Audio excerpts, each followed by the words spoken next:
What's up, my people? It's your girl with Tomboy Chronicles. So, just leaving the gym, of course, on that pre-workout, so I got all to say. But anyway, so yesterday, a subject came up twice. I was listening to the radio and I was listening to a podcast. So I thought, I'll bring it to you guys and share my thoughts on the issue.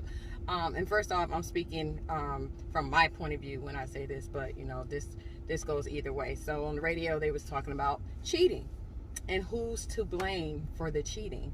Is it the man that cheated, or is the woman that he cheated with? So it was mixed where I can't actually remember if the females were saying that it was 50-50, both to blame, and the man said it was the man's to blame for it. But it was who's to blame? Is it the mistress or your significant other? And so on another podcast, they were talking about how in our community we always blame the other woman and usually give the man a pass and forgive him and just go in on the other woman. So just want to touch bases on both of those things. One thing about me is I don't condone cheating. I've never cheated. I always hold the stance that if I feel like I want to be with somebody else, I'm going to leave you first. Because what happens is that means there's something going wrong in our relationship. So anytime I'm in a relationship and I feel like, and I start seeing other people, because I don't know if it's God's gift, but when I'm in a relationship, I don't care what's going on. Only person I see is the person I'm with. That doesn't mean that people are not attractive or not this, not that. I'm not paying attention to them in that way where I'm wondering about being with somebody else.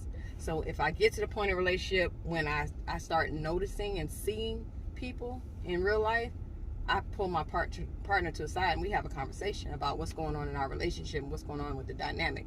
Or and if that doesn't work, I just leave the relationship and move on. But I feel like there's no reason to cheat when you can just leave if you're not happy, if that person's not fulfilling your needs. So anyway, as far as that's concerned, I have mixed feelings on it as far as who is to blame. Because sometimes in a situation when your significant other is cheating on you, the other person may not know that they're in a relationship or they're married.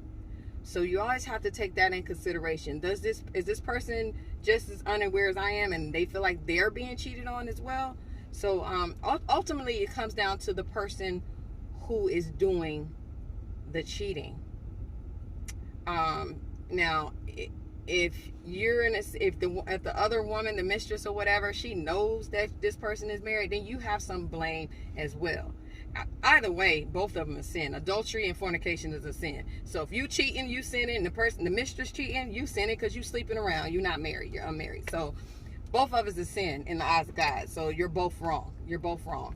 But if you're a woman and you're knowingly in a relationship with someone else's man, then you're just as guilty. You're just as wrong. Should all the blame be put on you, as us in the black community seem to do? Always talking about she's a home wrecker, she's a this, she's a that, side chick, blah, blah, blah, blah. You ruined my relationship, blah, blah, blah, blah. That man went out and sought that woman. Even if the woman spoke to him first, he continued the conversation. He moved it into a physical standpoint and made it into a sexual standpoint. So you can't put it all on the other woman for coming in and ruining your home. It's who you with. They stepped out on the relationship. That woman didn't step out on your relationship. She and again, she's still to blame. She's still she's still part of the problem. But ultimately, cheating comes down to the person who's committing the offense against their significant other. Now, in some cases, these men seem to think that their woman is to blame for their cheating. Sir, I did not grab your penis and put it into another woman's vagina. You did that. So like I said initially, if you're having problems in your relationship and your needs are not being fulfilled, they're not being met, you first have a conversation with your significant other. If it goes unheard and if it's something that you just can't deal with, leave.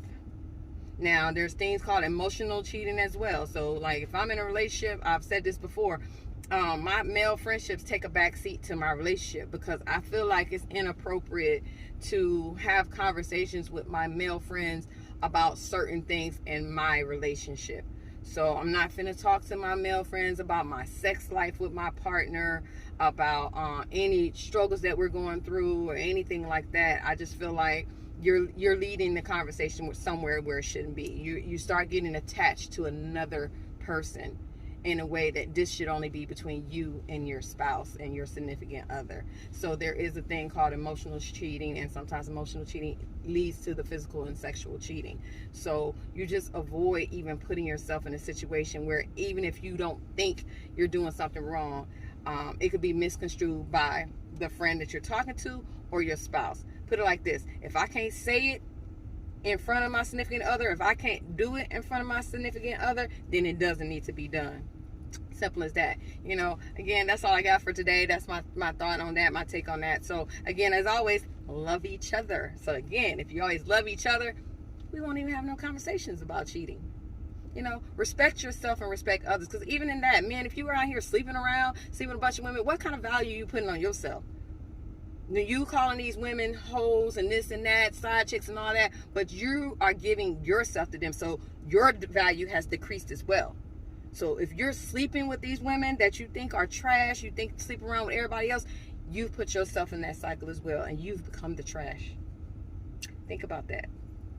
Body count ain't all that good. It's not something to be bragging about, and especially nowadays, it's not. But anyway, love each other, and I'll talk to you guys soon. So love you guys. Bye.